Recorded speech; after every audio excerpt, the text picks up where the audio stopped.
Lebihan buruh asing perlu dimanfaatkan untuk mengatasi kekurangan tenaga kerja dalam sektor peladangan komoditi. Insentif menarik minat siswaza perubatan untuk terus berkhidmat selain keberkesanan aduan dalam aplikasi MyJalan. Itu antara yang menarik pada sesi lisan pagi tadi. Kita terus ke Parlimen bersama Aslina Abu Bakar. Silakan.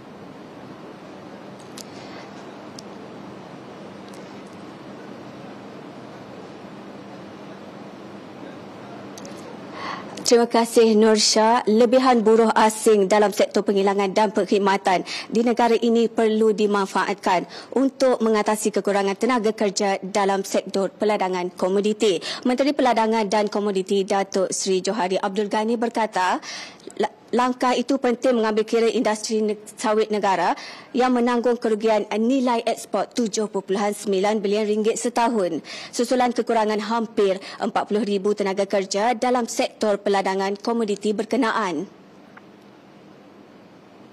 Kalau kita tahu sawit ini penting untuk negara kita, jadi apakah usaha ini buat oleh kerajaan untuk memastikan ladang-ladang sawit kita ini buah ada kualiti tinggi dan dapat kita keluarkan supaya ia dapat meningkatkan ekspor kita. Banyak daripada kita punya foreign workers yang datang ke negara kita ini, mereka dibawa masuk atas industri manufacturing dan services.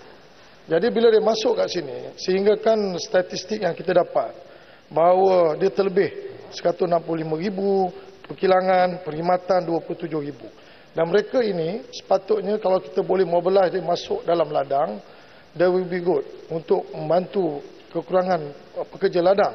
Tapi masalah dia ialah mereka dibawa masuk atas tiket manufacturing dan juga servis sektor, maka mereka tak nak bekerja ke ladang.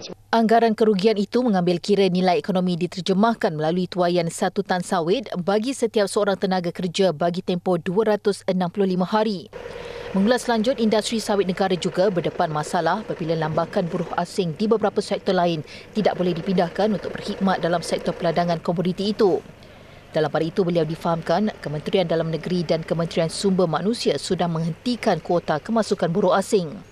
Justru pihak kementerian jelasnya cuba meyakinkan sebahagian buruh asing dalam sektor penghilangan dan perkhidmatan yang berdepan lebihan untuk masuk ke sektor peladangan.